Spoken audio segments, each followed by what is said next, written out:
Well, the Arrow 50% off sale is still going on at Barnes & Noble for about another week as of this recording, and I figured if I committed to sharing what I picked up in this video, that would prevent me from going back and getting something else, right?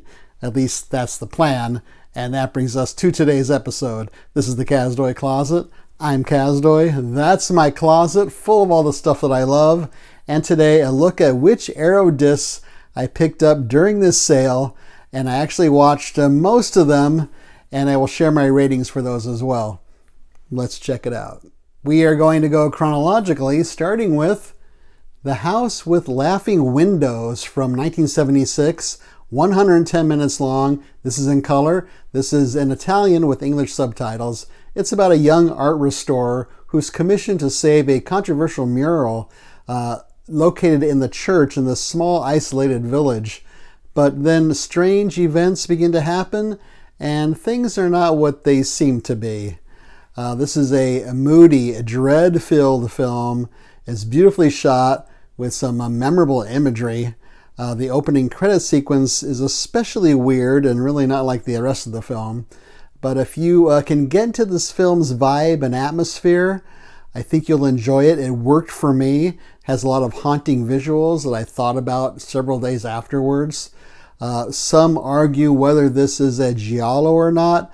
I think that it has sort of the feel of a giallo, if not all the tropes we associate with it. I was thinking mainly of Don't Torture a Duckling. If you're familiar with that film and you like that film, I think you might like this one as well. My hunch also is that repeated viewings of this will pay off, because I think there's a lot of foreshadowing going on here, and many of the scenes end with the camera lingering on something in the background or some sort of image. Gives you this feeling that something is not quite right here. So my rating for The House with Laughing Windows is 4.5 windows, of course, out of 5. This is the Blu-ray.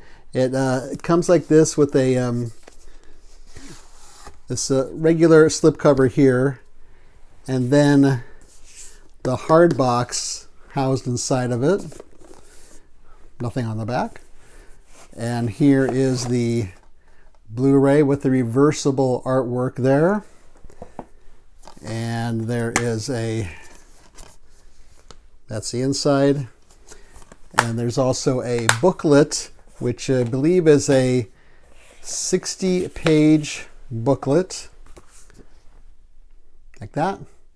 And it's quite good. This is a limited edition, by the way. All the ones I'm going to show you in this episode are limited editions. There's also a poster, which looks just like the cover. And here are the extras that you are going to get with A House with Laughing Windows. And it includes a feature-length documentary about the film. I didn't watch that. I did watch the other extras. They were quite good, like visual essays and stuff. Our second pick is Ms. 45 from 1981, a brisk 80 minutes long, in color. After being brutally attacked twice in one day, the mute seamstress takes to the mean streets of New York City in the 1980s to seek revenge on predatory men. It's easy to categorize this as sort of a revenge or vigilante thriller along the lines of Death Wish or Fighting Back or Rolling Thunder. I saw this many years ago. I wasn't really impressed with it, and I figured I'll watch it. I'll give it another chance. I'll watch the first 15 minutes on the Criterion channel, and then I'll probably won't like it again. I ended up watching the whole thing, so I thought, all right, I need to get this Blu-ray because I did like it, and I wanted to learn more about the film, and especially more about the lead actress here, who is just so beautiful and compelling and has a really tragic life story to go with it. It's a low-budget, grungy exploitation film directed by Abel Ferrara, probably best known for Bad Lieutenant. And it was made for $70,000, which is pretty amazing. He does a lot with that low budget, even though some of the special effects are kind of dicey and some of the acting's not that great. So my rating for Ms. 45, 4 lipsticks out of 5, because she likes to put on this bright red lipstick when she goes out hunting her prey. Just like the other one, this comes housed in this kind of regular slipcover. And then it has the hardback there. There's the other side. And then inside we have some reversible artwork. And then we also have a 60-page bound booklet and a poster involved here. Let me show you the extras. Some are new, some are old. I watched the new ones. I didn't watch the old ones. There are the extras there. Again, this is a limited edition. And this, I do know this is still streaming on the Criterion channel. And I believe out of all the films I'm going to show you today, this is the only one that seems to be streaming, at least on a major service. Our number 3 pick is Under Siege from 1992. It's 103 minutes long in color. This is about an ex-Navy SEAL turned cook who has to stop a group of terrorists when they seize control of a U.S. battleship in order to obtain the nuclear warheads. This is basically a straight-up action / one-man army film directed by Andrew Davis, who went on the following year to make The Fugitive. It stars Steven Seagal. He had a string of hit action films, including Above the Law, Hard to Kill, and Marked for Death, and then Under Siege, which many people would consider his best film. He was a martial arts instructor to begin with, trained partially in Japan. He was instructing wealthy clients in Los Angeles, and then a producer approached him about being in the movies. His specialty was Aikido, which is different from the martial arts used by other action stars like Jean Van Damme and Bruce Lee and Chuck Norris. It also stars Gary Busey and Tommy Lee Jones. And my rating for this, I don't have one yet because I saw it in 1992 in the theater. I didn't rewatch this one yet, so stay tuned on Letterboxd, and when I watch this, I'll post my review on there. This is the Blu-ray also. It's a more basic packaging than the first two I showed you. Just your basic slipcover. And it does have reversible artwork here. And it has, this is a limited edition as well. And here are the extras. Whoops. There are the extras right there. It has a 42-page stapled booklet. My number 4 pick is The Mask from 1994, 101 minutes long, in color. It's about a bank clerk who is transformed into sort of a manic superhero when he wears this mysterious mask. I watched this again just recently for the first time since I saw it in the theater in 1994, and it was just a huge success back then. It relies heavily on special effects, inspired by Tex Avery and Looney Tune cartoons, and they hold up pretty well. And you know, back in 1994, nobody had seen effects like this, really. I'm not much of a cartoon guy, so especially the older I get. So it didn't do too much for me, really, this time around. I was particularly distracted by the fact that once the main character, Stanley, is transformed by the mask, he breaks the fourth wall and talks directly to us, directly to the camera. And I just wasn't sure why he was doing that. And he has all these catchphrases and stuff. I just thought it was a little bit forced and just kind of took me out of the film a little bit. Maybe that's part of the original comic book. I really don't know. But this is a perfect vehicle for Jim Carrey. I'm not sure who else could pull this one off.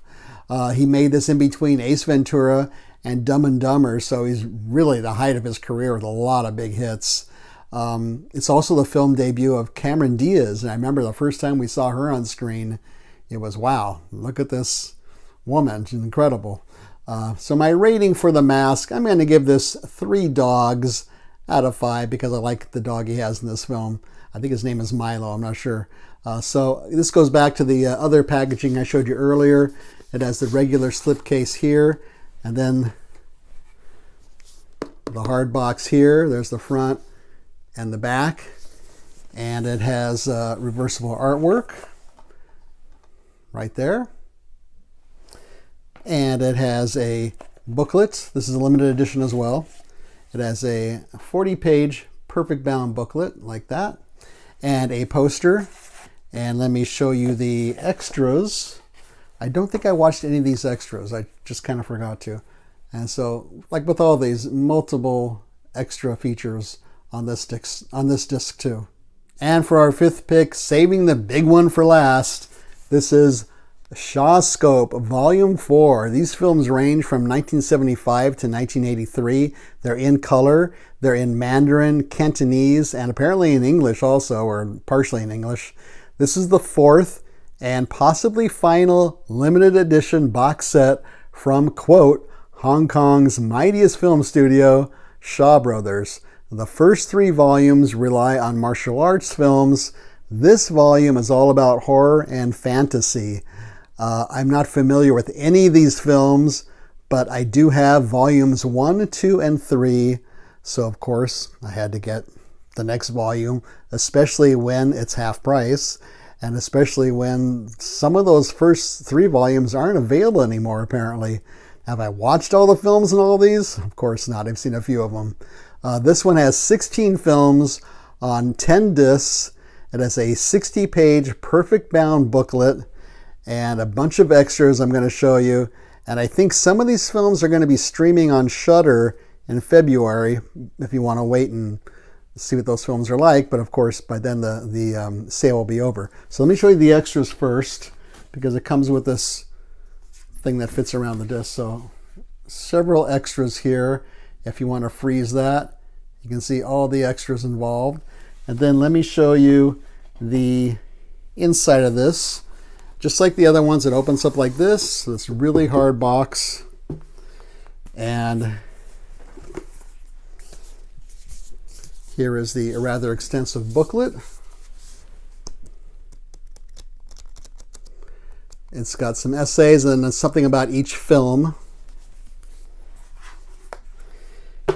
And this is what the discs look like. So really deluxe packaging on these, as usual. Okay, I'm not going to show all of them, but I think you get the idea. It's beautifully done, really nicely done. So that's what we picked up at the Barnes & Noble Arrow 50% off sale this time around. This is our 350th episode. Unbelievably, I want to thank all of you for sticking with us. Thank you for watching. Thank you for subscribing. Thank you for giving me a thumbs up. Thank you for commenting, especially all you original viewers who've been with me for so long. Really appreciate it. Really appreciate it. So feel free to leave a comment down below. Did you pick anything up at the Arrow sale? Let us know. Or what do you think about any of these releases? Leave a thumbs up. Don't leave a thumbs down. Subscribe would be great. Share this with your friends and neighbors. Subscribing is free. Also free is we are on Letterboxd under the Kazdoy Closet. There's a link down below that'll take you there directly, and that's where we leave reviews of other things we're watching in the theater or streaming or discs that we don't talk about here. What's not free is my ebook is available. It is True Tales from the Teacher Trenches, the ups and downs from 32 years of teaching. It's for your Kindle. If you have Kindle Unlimited, it's part of your subscription at no charge. If you don't have a Kindle, you can use the free Kindle app on your computer or your iPad or your iPhone or whatever. And at Amazon.com, it's $1.99. So thanks so much for watching again. Really appreciate it. Hope you like this episode. See you next time.